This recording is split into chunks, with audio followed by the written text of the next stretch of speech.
আজ থেকে সারা দেশের সকল প্রাথমিক বিদ্যালয়ে অনির্দিষ্টকালের কর্মবিরতি পালন করছেন শিক্ষকরা।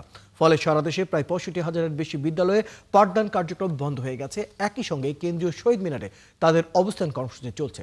শনিবার শাহবাগে আন্দোলনরত শিক্ষকদের ওপর পুলিশি হামলার প্রতিবাদে এই কর্মসূচি পালিত হচ্ছে।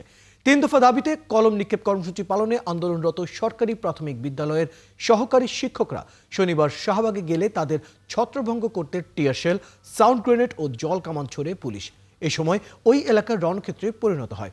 10ম গ্রেডে বেতন সহ পদোন্নতি, সকালে প্রাথমিক শিক্ষক দাবি বাস্তবায়ন পরিষদের ব্যানারে 4টি সংগঠনের শিক্ষকরা শহীদ মিনারে লাগাতার অবস্থান কর্মসূচি পালন করছে। দর্শক, সেখানে আছেন আমাদের সহকর্মী রায়হান কবির, সরাসরি যুক্ত হচ্ছেন আমাদের সাথে। রায়হান, সারা দেশে 65,000 প্রাথমিক বিদ্যালয়ের কার্যক্রম বন্ধ রয়েছে। এর মধ্যে বার্ষিক পরীক্ষা শিক্ষার্থীদের যে বিষয়টি, সেটা নিয়ে আন্দোলনে অংশগ্রহণকারী শিক্ষকরা কি বলছেন এবং সর্বশেষ খবর জানতে চাই। সকাল থেকে তারা দুটো দিনের কর্মসূচি রয়েছে, সেটি পালন করছে। শিক্ষকদের একটা দাবি ছিল তারা সুষ্ঠুভাবে তাদের দাবি তিনটি তারা সম্পন্ন করার আমাদের জানিয়েছিলেন। কিন্তু গতকালকে যখন তাদের উপরে আক্রমণ করা হয়, পুলিশের আক্রমণ, সেখান থেকে তারা তাদের আন্দোলনটাকে ভিন্ন দিকে নিয়ে যায়। তারা যতদিন পর্যন্ত তাদের এই আন্দোলন আদায় না হচ্ছে ততদিন পর্যন্ত তারা মাঠে থাকবে বলে আমাদেরকে জানিয়েছিলেন। আমাদের সঙ্গে গতকালকের আহত কিছু কর্মী শিক্ষক রয়েছেন, আমরা তাদের সঙ্গে একটু কথা বলবো, জানতে চাইবো আসলে তাদের দাবিগুলো।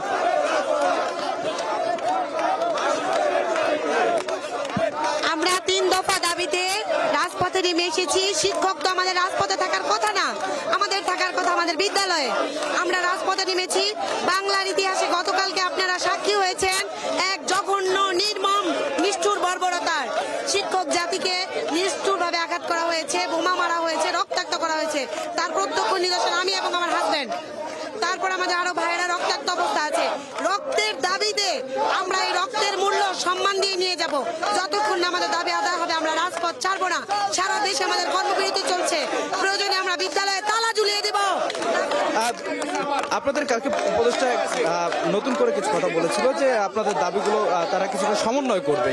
যেমন আপনারা 13 থেকে 10ম গ্রেডের কথা বলেছিলেন, তিনি বলেছিল 11তম গ্রেড দেওয়ার তারা চিন্তা ভাবনা করছেন। এবং আপনাদের যে শতভাগ যেটি দাবি করেছিলেন, শতভাগ আপনাদের পদোন্নতি, সেটা কি 80 ভাগ তারা করবেন বলে জানিয়েছিল। এই বিষয়ে আপনি কি বলবেন? আমাদেরকে শুধু আশ্বাসে দেয়, কিন্তু এই পর্যন্ত কোনো বাস্তবায়ন হয় নাই। আমরা দীর্ঘদিন ধরে আমাদেরকে শুধু আশ্বাসে দেয়, এই দপ্তর থেকে ওই দপ্তর, শুধু তাদের এই ফাইল চালাচালি। আমাদেরকে প্রজ্ঞাপন 10ম গ্রেডে যদি প্রজ্ঞাপন দেয় আমরা স্কুলে চলে যাব। সামনে আমাদের বাচ্চাদের পরীক্ষা। আমরা বাচ্চাদেরকে জিম্মি করে আমরা আন্দোলন করতে চাই না। আমরা কোমলমতি শিক্ষকদের প্রতি অনুরাগী। আমরা তাদেরকে পাঠদান করে আগামী দিনে সুন্দর বাংলাদেশ নির্মাণে ভূমিকা রাখবো। আমরা আমাদের 10ম গ্রেড যদি আজকের মধ্যে প্রজ্ঞাপন দিয়ে দেয়, তাহলে আমরা আজকে চলে যাব। আমরা চাই আমাদের। আচ্ছা, এই কর্মবিরতির কারণে শিক্ষার্থীদের কতটুকু ক্ষতি হতে পারে? শিক্ষার্থীরা তো তাদের পরীক্ষার সামনে, এই পরীক্ষা যেহেতু আপনারা কর্মবিরতি রয়েছেন, যার কারণে পরীক্ষাটা হচ্ছে না, শিক্ষার্থীরা তো এখানে ক্ষতিগ্রস্ত হচ্ছে। আপনারা এটা কিভাবে দেখছেন? আমরা যেহেতু দাবি দাওয়া নিয়ে আসছি, আমাদের দাবি দাওয়াগুলো যৌক্তিক।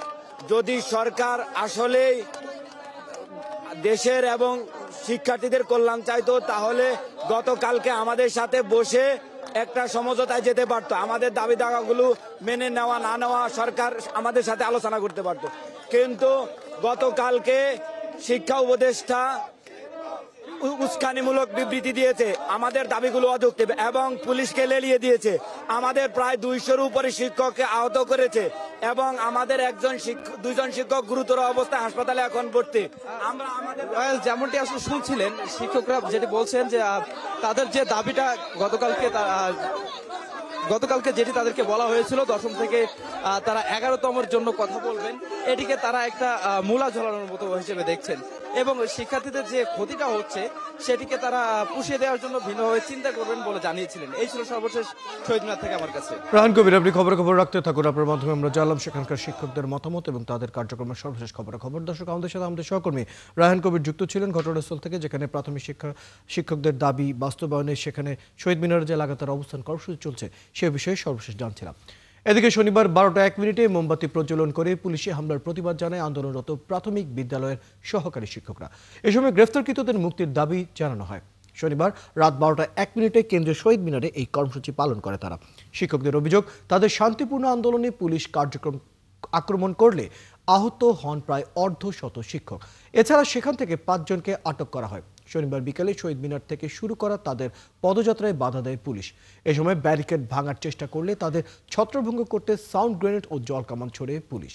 3 দফা দাবি পূরণ না হওয়া পর্যন্ত কর্মসূচি চালানোর ঘোষণা দিয়েছে আন্দোলনকারী সংগঠন প্রাথমিক শিক্ষক দাবি বাস্তবায়ন পরিষদ। কত অসহায়ভাবে শিক্ষকদের উপরে যে বর্বরচিত সাউন্ড গ্রেনেড হামলা হলো, সেটি আমাদের জন্য, পুরো শিক্ষক জাতির জন্য অত্যন্ত লজ্জাস্কর। আমাদের যে মাসুদ স্যার যে কথাটা বলেছেন, যে আমরা ওনাকে বলেছি যে আগামীকালকে আমরা স্ব বিদ্যালয়ে চলে যাব, এই ধরনের কোনো কথাই তার সাথে হয়নি। তার সাথে আমাদের কথা হয়েছিল যে আমরা শহীদ মিনারে চলে যাব, সেখানে গিয়ে আমরা আলোচনা করব, আলোচনা করার পরে শান্তিপূর্ণভাবে আমরা আমাদের দাবি আদায়ের জন্য অবস্থান করব। দর্শক, শিক্ষকদের চলা কর্মবিরতি নিয়ে আরো বিস্তারিত কথা বলতে, তথ্য জানাতে আমাদের সাথে যুক্ত হচ্ছেন আমাদের সহকর্মী রিয়াজ আহমেদ। তিনি আছেন রূপগঞ্জের কাঞ্চন সরকারি প্রাথমিক বিদ্যালয়। স্কুলের কার্যক্রমের কি পরিস্থিতি দেখছেন, শিক্ষকরা কি বলছেন এবং তারা কি আন্দোলনের সঙ্গে একাত্ম? অভিভাবকদের প্রতিক্রিয়াও সাথে জানাবেন। রয়েল, গতকালকে শাহবাগে যে ঘটনা ঘটেছিল, যে শিক্ষকদের যে পদযাত্রা, সেই পদযাত্রায় কিন্তু পুলিশের যে বাধা হয়েছিল, বাধা কেন্দ্র কিন্তু পুলিশের সাথে যে শিক্ষকদের সংঘর্ষের ঘটনা ঘটেছিল, সেখানে কিন্তু 5 জন শিক্ষককে পুলিশ গ্রেপ্তার করে। সেই গ্রেপ্তার এবং তাদের যে 3 দফা দাবি, শিক্ষকদের যে 10ম গ্রেডে বেতন সহ 3 দফা দাবিতে কিন্তু তারা কিন্তু আজকে থেকে তারা লাগাতার যে টানা কর্মবিরতি পালন করছে, সেটা কিন্তু আমরা আজকে দেখতে পাচ্ছি। আজকে সকালে রূপগঞ্জে কিন্তু 115টি প্রাথমিক বিদ্যালয় আছে। প্রত্যেকটা প্রাথমিক বিদ্যালয়ে আমি কিন্তু খবর নিয়েছি, প্রত্যেকটা প্রাথমিক বিদ্যালয়ের শিক্ষকরা কিন্তু তারা একেবারে তাদের দাবি আদায় না হওয়া পর্যন্ত তারা কিন্তু একেবারেই তারা কোনোভাবে তারা ক্লাস করবে না, এবং এই রয়েছে। এ কারণে কিন্তু প্রত্যেকটি বিদ্যালয়ে কিন্তু দেখা গেছে যে সকাল থেকে যারা ছেলে মেয়েদের গার্জিয়ানরা তারা ছেলে মেয়েদেরকে নিয়ে আসার পরে কিন্তু তারা দেখতেন যে শিক্ষকরা কিন্তু ক্লাসে যাচ্ছে না, তারা বসে আছে। সেখানে কিন্তু ছেলেমেয়েরা অনেক পরিবার ছেলে মেয়েদের কিন্তু অভিভাবক তারা একেবারে সেখান থেকে নিয়ে গেছেন, এবং অনেক ছেলে মেয়ে আছে যে স্কুলের মাঠে কিন্তু খেলাধুলা করতে দেখতে পাচ্ছি। এবং স্থানীয় যারা শিক্ষক তাদের সাথে আমরা কথা বলবো, তারা আমাদেরকে যেটা জানিয়েছেন যে পুলিশ কর্মকর্তা, নার্স, বিভিন্ন দপ্তরের কর্মকর্তাদের কিন্তু বেতন কিন্তু তাদের চেয়ে বেশি দেওয়া, কিন্তু তাদের যে উচ্চ শিক্ষা শিক্ষিত হয়ে কিন্তু শিক্ষক হতে হচ্ছে, কিন্তু তাদের সেই বেতন সরকারি ব্যবস্থা দেওয়া হচ্ছে। তাদের সেই দাবিটা কিন্তু তারা পূরণের জন্য সরকারের কাছে দাবি জানাচ্ছে। এর আগে কিন্তু আমি বলেছি যে গত কিছুদিন আগে থেকে তারা 11তম গ্রেডে কিন্তু তারা বেতন দাবির জন্য দাবি করেছিল, সেটা বাস্তবায়ন না হওয়াতে কিন্তু গতকাল তারা 10ম গ্রেডে দাবি তারা মাঠে নেমেছে। তবে তারা আমাদেরকে জানিয়েছে দাবি দেওয়া না আদায় হওয়া পর্যন্ত তারা কিন্তু ক্লাসে যাবে না এবং তারা কর্মবিরতি পালন করবে বলে তারা আমাদেরকে জানিয়েছেন। রিয়াজ আহমেদ, আপনি খবর রাখতে থাকুন। প্রয়োজনে আবার আপনার সাথে আমরা যুক্ত হব। দর্শক, আমাদের সাথে রূপগঞ্জের কাঞ্চন সরকারি প্রাথমিক বিদ্যালয় থেকে যুক্ত ছিলেন সহকর্মী রিয়াজ আহমেদ, এবং একই বিষয়ে সাভারের একটি সরকারি প্রাথমিক বিদ্যালয় থেকে যুক্ত হচ্ছেন আমাদের সহকর্মী রায়ান বিনামিন। চলমান পরিস্থিতি যা চলছে, সেখানকার স্কুলের কার্যক্রমের কি পরিস্থিতি দেখছেন এবং অভিভাবকদের প্রতিক্রিয়া জানাবেন। পাঠদান অবস্থা দেখতে পেয়েছি, আর বাকি 3টি যে বিদ্যালয় আছে, 3টি বিদ্যালয়ে আমরা দেখতে পাচ্ছি যে কর্মবিরতি চলছে। শিক্ষকরা, যেমন এখন আমি সাভার সরকারি মডেল প্রাথমিক বিদ্যালয়ে আছি, এখানে শিক্ষকরা কর্মবিরতি পালন করছেন। আবার শিক্ষার্থীরা উপস্থিত আছেন, অভিভাবকরা এসেছেন সকাল থেকে, তবে কোনো ক্লাস বা পরীক্ষা কোনো কিছুই আজকে অনুষ্ঠিত হয়নি। আমি এই কর্মবিরতি সম্পর্কে একজন শিক্ষকের সাথে কথা বলতে চাই, আসলে তাদের দাবি দাওয়াগুলো কি এবং তারা কোন দাবিতে আসলে কর্মবিরতি পালন করতেন, সেই বিষয়গুলো সম্পর্কে একটু জানবো। সংক্ষেপে একটু বলবেন আমাদের। ধন্যবাদ আপনাকে। আসলে প্রাথমিক সহকারী শিক্ষকদের ন্যায্য দাবিতে গতকাল ঢাকা শহীদ মিনারে যে শিক্ষকদের শান্তিপূর্ণ সমাবেশে পুলিশের বর্বরোচিত হামলায় সারা বাংলাদেশের সহকারী শিক্ষকদের হৃদয়ে যে রক্তক্ষরণ হচ্ছে, এই জন্য সারা বাংলাদেশের সরকারি প্রাথমিক বিদ্যালয় সহকারী শিক্ষকরা কোনোভাবেই শ্রেণীকক্ষে মনোযোগ দিতে পারছে না। সারা বাংলাদেশের সহকারী শিক্ষকরা আজকে সারা বাংলাদেশে একযুগে কর্মবিরতি পালন করছে। আমাদের যদিও 2টা গ্রুপ ছিল, দাবি আদায় পরিষদ এবং ঐক্য পরিষদ।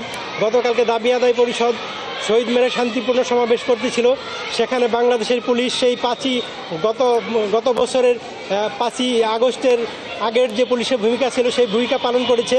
সেই জন্য দাবিগুলো যদি একটু বলেন। আমাদের দাবিগুলো হচ্ছে সহকারী শিক্ষকদের 10ম গ্রেড এবং 16 বছর এবং 10 বছর পূর্তিতে শিক্ষকদের যে উচ্চতর গ্রেড সমস্যা, সেই সমস্যার সমাধান এবং সহকারী শিক্ষক থেকে শতভাগ প্রধান শিক্ষক পদে পদোন্নতি। সহকারী শিক্ষকরা বাংলাদেশের ড্রাইভারদের চেয়ে কম বেতনে চাকরি করে। যেখানে শিক্ষকরা জাতি মেরুদণ্ড করবে, সেখানে শিক্ষকদের মেরুদণ্ড যদি দুর্বল থাকে তারা কিভাবে মেরুদণ্ড করবে? আমরা উন্নত জীবনে স্বপ্ন দেখাই শিশুদের, আমাদের জীবনে যদি উন্নত না হয়, শিক্ষকদের জীবনে যদি স্বপ্ন না থাকে, আমরা কিভাবে শিক্ষার্থীদের স্বপ্ন দেখাবো? ধন্যবাদ আপনাকে। রয়েল শুনছিলেন শিক্ষকদের দাবি, শিক্ষকদের কথাগুলো, যে তারা যে দাবিগুলোতে গতকালকে থেকে অর্থাৎ আগে থেকে যে দাবিগুলো তারা করছেন, আজকে সেই দাবিতে তারা কর্মবিরতি পালন করছেন এবং যদি দাবি আদায় না হয় সেক্ষেত্রে তারা এই কর্মবিরতি চালিয়ে যাবেন বলে তারা জানাচ্ছেন আমাদের। ধন্যবাদ রায়ান বিন আমিন, আপনি খবর রাখতে থাকুন। আবার আপনার সাথে আমরা প্রয়োজনে যুক্ত হবো। দর্শক, আমাদের সাথে আমাদের সহকর্মী সাভার থেকে যুক্ত ছিলেন রায়ান বিন আমিন, এবং তার আগে আমাদের সহকর্মী রিয়াজ আহমেদ রূপগঞ্জের থেকে আমাদের সাথে যুক্ত ছিলেন। দুটি প্রাথমিক বিদ্যালয় থেকে আমরা জানছিলাম সেখানকার সর্বশেষ অবস্থা। উল্লেখ্য বলে রাখি, আজ সারা দেশে প্রাথমিক বিদ্যালয়ে অনির্দিষ্টকালের জন্য কর্মবিরতি তারা পালন করছে। ফলে সারা দেশে 65,000-এরও বেশি বিদ্যালয়ে পাঠদান কার্যক্রম বন্ধ রয়েছে। এবার চলে যাচ্ছি অন্যান্য সংবাদে। গণভোট নিয়ে রাজনৈতিক দলগুলোকে সমঝোতার জন্য সরকারের বেঁধে দেওয়া 7 দিনের সময়সীমা আগামীকাল সোমবার শেষ হচ্ছে। সমঝোতার বদলে দলগুলোর মতভেদ আরও তীব্র হয়েছে।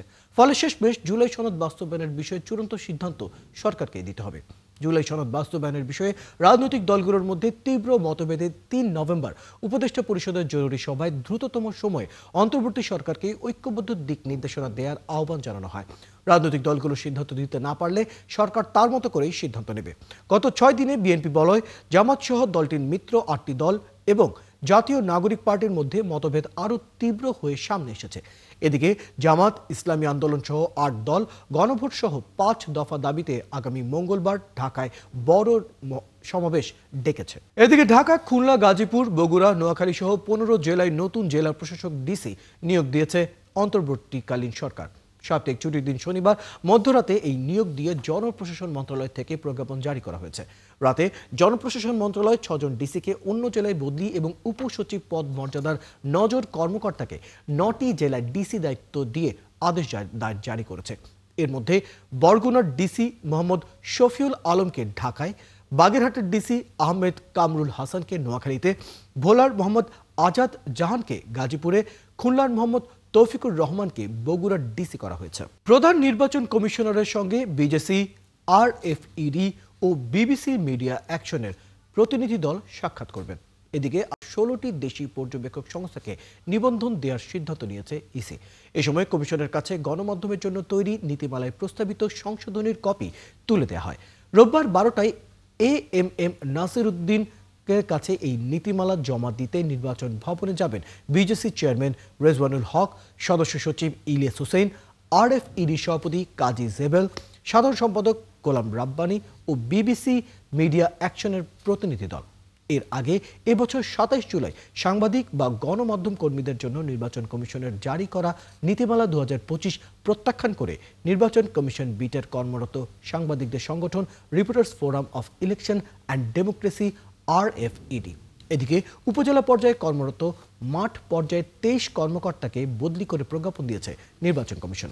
বিগত সরকারের সময় 3টি বিতর্কিত জাতীয় নির্বাচনের বিভিন্ন অনিয়ম তদন্তে চট্টগ্রামে শুনানি করেছে নির্বাচন কমিশনের গঠিত তদন্ত কমিশন। 3 দিনের এই শুনানি চলবে রোববার পর্যন্ত।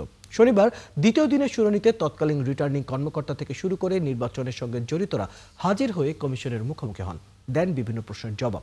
চট্টগ্রাম থেকে আরও জানছেন সাইফুল ইসলাম শিল্পী। চট্টগ্রামে জুবলি রোডের আঞ্চলিক নির্বাচন কমিশন কার্যালয়ে শুরু হওয়া শুনানি কার্যক্রম পরিচালনা করছেন জাতীয় নির্বাচন তদন্ত কমিশনের সদস্য তাজরিয়ান আকরাম হোসেন ও ডক্টর মোহাম্মদ আব্দুল আলিম সহ 5 সদস্যের কমিটি। এতে বিগত 3টি বিতর্কিত জাতীয় নির্বাচনের দায়িত্ব পালনকারী রিটার্নিং অফিসার, সহকারী returning officer, polling officer, agent ও পুলিশ এবং কয়েকজন প্রার্থীকে তলব করা হয়েছে। নির্বাচন সংশ্লিষ্ট যে সমস্ত কর্মকর্তারা ছিলেন, লাইক রিটার্নিং অফিসার, সহকারী returning officer, presiding officer, polling officer, এমনকি যারা এজেন্ট যারা ছিল প্রার্থীর উনি এবং পুলিশ কর্মকর্তা যারা তাই দায়িত্বে ছিলেন, ওনাদেরকে ওনারা এখানে ডেকেছেন চট্টগ্রাম 5 এবং চট্টগ্রাম 11 দুটি আসনের। এর আগে শুক্রবার অনুষ্ঠিত শুনানিতে 2014 সালে চট্টগ্রাম 5 আসনের নির্বাচনে প্রার্থীদের একজন ছাড়া অন্য কোনো প্রার্থী হাজির হননি। তবে দ্বিতীয় দিনে সাবেক ও বর্তমান কর্মকর্তাদের পাশাপাশি শুনানিতে অংশ নেন একজন প্রার্থী। তিনি কমিশনে বলেছেন, তৎকালীন নির্বাচনের দায়িত্ব পালন করতে গিয়ে সরকারের উপর মহলের অবৈধ নির্দেশ না মানায় অনেক এসপি ডিসিকে বদলি করা হয়েছে। না না না না আমি এরকম বলে নাই যে, কারণ এটা বলতে যায় বা করতে যায় তো অনেকে চাকরি, আপনারা জানেন যে অনেক জেলা প্রশাসক বা অনেক ওই যে এসপি সাহেব বদলি হয়ে গেছে, বেশি ইয়ে করতে চায়। গঠিত তদন্ত কমিশন তৎকালীন চট্টগ্রাম বিভাগীয় কমিশনারকেও তলব করে জিজ্ঞাসাবাদ করে। তার কাছ থেকে জানতে চাওয়া হয়, নির্বাচনে এত অনিয়ম হলেও কি ব্যবস্থা নিয়েছেন। এমন প্রশ্নের উত্তরে তিনি সর্বোচ্চ চেষ্টা করার এবং একটি কেন্দ্র বাতিল করার কথা জানান। চট্টগ্রাম 10-এ এই কেন্দ্রটা আমি বাতিল করে দিয়েছিলাম তাৎক্ষণিকভাবে, এবং এটা তারা দেখেছেন। আমি বলছি যে আমরা সর্বোচ্চ চেষ্টা করেছি, হয়তো পুরোপুরি পারিনি, এটা আমাদের হয়তো ব্যর্থতা। আওয়ামী লীগ আমলে 3টি নির্বাচন নিয়ে উত্থাপিত অভিযোগসমূহ পর্যালোচনা করে আগামী নির্বাচন সুষ্ঠুভাবে অনুষ্ঠানের লক্ষ্যে সুপারিশ প্রদান করবেন বলে জানান বর্তমান কমিশন। অরিসুল ইসলাম, 71। কর্মক্ষেত্র সহ ঘরে বাইরে সবখানে নারীর নিরাপত্তার দাবি করেছেন ময়মনসিংহের নানা শ্রেণী পেশার নারী ভোটাররা। নারীর অধিকার ও ক্ষমতায়ন প্রতিষ্ঠা সহ বৈষম্যের অবসান চেয়েছেন তারা। চেয়েছেন নারী বান্ধব সরকার। আর নতুন ভোটারদের চাওয়া সহিংসতামুক্ত সুষ্ঠু ভোট। বাবুল হোসেনের তথ্য ও ছবিতে প্রতিবেদন। আসন্ন জাতীয় সংসদ নির্বাচনকে ঘিরে শুরু হয়ে গেছে প্রার্থীদের প্রচার। চলছে পোস্টার লাগানো, সভা সমাবেশ। সারা দেশের মতো ময়মনসিংহেও এবার প্রথমবারের মতো ভোট দিবেন বহু নতুন নারী ভোটার। তারা বলছেন, শান্তিপূর্ণ পরিবেশে নিজের ভোট নিজেই দিতে চান। পাশাপাশি নিরাপত্তা নিশ্চিত করতে পারবে এমন ব্যক্তিকে বেছে নিতে চান জনপ্রতিনিধি হিসেবে। যে পুরুষের পাশাপাশি তার সমান ক্ষমতা থাকবে, প্লাস এমন অ্যাবিলিটি থাকবে যেন দেশটাকে সুন্দর করে গড়ে তুলতে পারে। নারীদের সমান অধিকার নিয়ে ভাববে, নারীদের নিরাপত্তা নিয়ে ভাববে, রাস্তাঘাটে নারীরা যেন কোনো দুর্ঘটনার শিকার না হয়, এসব নিয়ে ভাববে। নারী নেত্রীরা জানান, সুষ্ঠু পরিবেশে যেন সবাই ভোট দিতে পারে সেটার দায়িত্ব শুধু প্রশাসনের নয়, সবার। ঠিক এই সময়ে যখন আমরা দেখি নারীকে ঘরে বন্দি করার একটা ষড়যন্ত্র করা হয়, নারীর পোশাক নিয়ে প্রশ্ন তোলা হয়, নারীর টিপ পরা নিয়ে প্রশ্ন তোলা হয়, নারীর শিক্ষা নিয়ে প্রশ্ন তোলা হয়, তখন স্বাভাবিকভাবেই আমি একজন নারী আন্দোলনের কর্মী হিসাবে আমরা খুবই উদ্বিগ্ন হই, আমরা খুবই শঙ্কিত হই। একজন যোগ্য দক্ষ প্রার্থী নারীদের প্রতিনিধিত্ব করবে, যাতে আমাদের সমস্যাগুলি উনি তুলে ধরতে পারে। কর্মজীবী ও উদ্যোক্তা নারীরা বলছেন, সমাজের উন্নয়ন ও সামনের দিকে এগিয়ে নিতে সবার সহযোগিতা দরকার। সেজন্য তারা চান নারীর ক্ষমতায়ন, অধিকার ও বৈষম্য দূর করতে বাস্তবমুখী উদ্যোগ। যে কোনো পর্যায়ে থেকে হলেও নিরাপত্তা নিশ্চিত করতে হবে, তাহলে নারী সর্বক্ষেত্রে এগিয়ে যেতে পারবে। সেটি হলো ঘরে হতে পারে, সেটা পারিবারিকভাবে হতে পারে, সেটা আপনার সামাজিকভাবে হতে পারে, সেটা আপনার রাজনৈতিকভাবে হতে পারে। নারী নিশ্চয়তা, নারী আসলেই নিরাপত্তাহীনতায় ভুগতেছে। এদিকে বছরের শুরুতেই সিলেবাস পাওয়া ও শিক্ষা ব্যবস্থার টেকসই ও গুণগত উন্নয়ন চেয়েছেন শিক্ষার্থী ও শিক্ষকরা। আমরা যে সন্ধ্যার পরে অনেকের টিউশন থাকে, ওইটা সেফলি করা যায় না, মানে একটা ভয় নিয়ে আতঙ্ক নিয়ে চলতে হয়। তাছাড়া দেশের বাইরে যে শিক্ষার মান আর আমাদের দেশে যে শিক্ষার মান, এটা টোটালি অনেক ডিফারেন্ট, এটা এক হওয়া উচিত। ময়মনসিংহের মোট ভোটার 47,13,622 জন। এর মধ্যে নারী ভোটার 23,37,852 জন। বনশ্রী হালদার, 71। রপ্তানির জন্য পোশাক তৈরি করতে ঋণপত্র বা এলসি ছাড়াই শতভাগ কাপড় আনার সুবিধা চান গার্মেন্টস মালিকরা। তারা বলছেন, চীন থেকে নতুন নতুন কার্যাদেশ সরাসরি কাপড়ও পাঠাতে চান তারা। এজন্যই এই সুবিধা প্রয়োজন।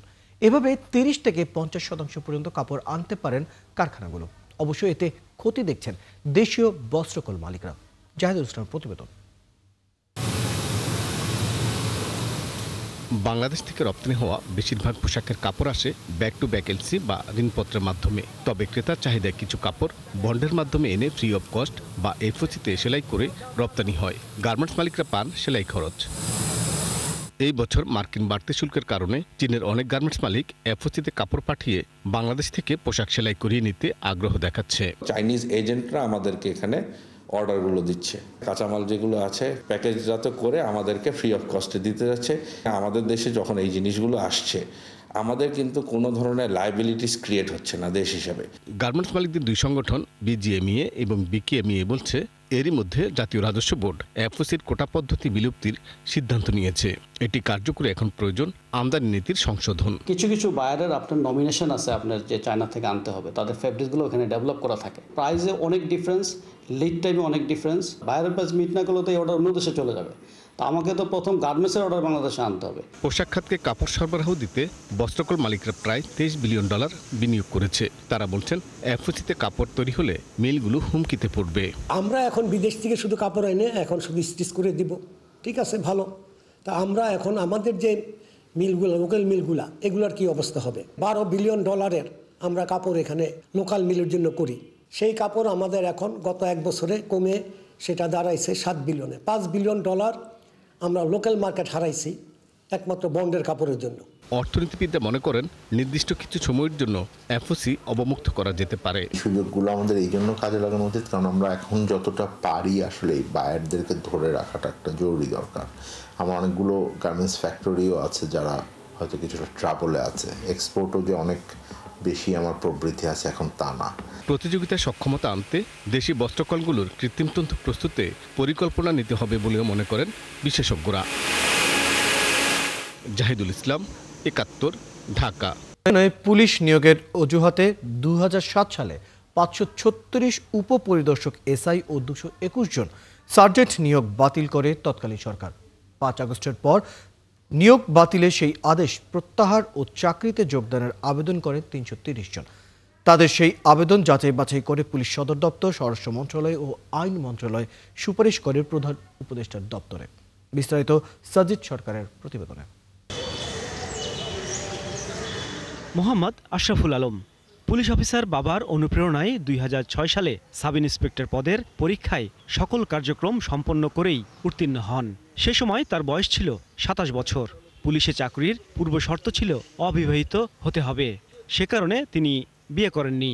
এরই মধ্যে পেরিয়েছে 17 বছর, কিন্তু আশরাফুলের চাকরিও হয়নি, সংসারও গড়া হয়নি। পুলিশের চাকরি করব বা নিজেকে ওরকমভাবে তৈরি করছি, তো আসলে ওরকমভাবে হয় না।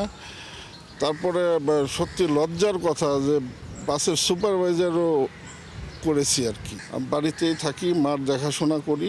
আশরাফুলের মতো বিয়ে না করে পুলিশ কর্তা হবার গল্প না থাকলেও এর চেয়েও করুণ গল্প শাহিনুর রহমানের। কোনো ধরনের রাষ্ট্রীয় কাজে বিরোধিতা কিংবা মামলা না থাকার পরও এসআই হতে পারেননি। বগুড়ায় বাড়ি হওয়ার কারণে বিগত সরকারের আমলে কোথাও কোনো ভালো চাকুরিতে যোগদানও করতে পারেননি। বিজ্ঞাপনে উল্লেখ ছিল না যে এই নিয়োগটা কর্তৃপক্ষ বাতিল করতে পারে। এই মর্মে তারা সিদ্ধান্ত উপনীত হয়েছে যে না, এটা কর্তৃপক্ষ বাতিল করতে পারে না এবং টোটাল ব্যাস করাপশন নাই। এমনই নানা করুণ গল্প আর অমানবিক পরিস্থিতির মধ্য দিয়ে যাওয়া মানুষের সংখ্যা 757 জন। 2006 সালে 536 জন এসআই এবং 221 জন ট্রাফিক সার্জেন্ট পদে উত্তীর্ণ হন। শুধু বাকি ছিল সারদার প্রশিক্ষণ। এরপরই তারা নেমে যেতেন দেশ সেবায়। কিন্তু 2007 সালে তৎকালীন ডিআইজি প্রশাসন বেনজির আহমেদ ও পুলিশ কমিশনার নূর মোহাম্মদ স্বাক্ষরিত একটি হাতে লেখা চিঠি সরকারি প্রজ্ঞাপন আকারে না হলেও তাদের জীবন থেকে কেড়ে নিয়েছে 18টি বছর। পরীক্ষা দিয়া, চ্যালেঞ্জ কইরা, ভাইবা দিয়া, সমস্ত ধাপ অতিক্রম করে আমি এখানে আসছি। কিন্তু তারা একটা সাদা কাগজে লেখা, সেটা তো আইনের বিধে পড়ে না। আইন মন্ত্রণালয় বলছে যে এটা তো হতেই পারে না, এটা তো বাদটাই অবৈধ। যেহেতু এটার বাদ দিয়েছে সেটাই অবৈধ, তাহলে আমরা সঠিক। তারপর আপনার স্বরাষ্ট্র মন্ত্রণালয় দিল, জনপ্রশাসন মন্ত্রণালয় দিল, আইন মন্ত্রণালয় দিল, পুলিশের হেডকোয়ার্টার দিল, অর্থ মন্ত্রণালয় দিল, সব জায়গা থেকে দিল। প্রধান উপদেষ্টা এটা আজকে 7 মাস ধরে এটা আটকে দিয়েছে। যদি আটকাই দিয়েছে দেয়, সমস্ত ক্ষমতা যদি তারই থাকে, তাহলে স্বরাষ্ট্র মন্ত্রণালয়, আইন মন্ত্রণালয় এগুলি রাখার লাভ আছে?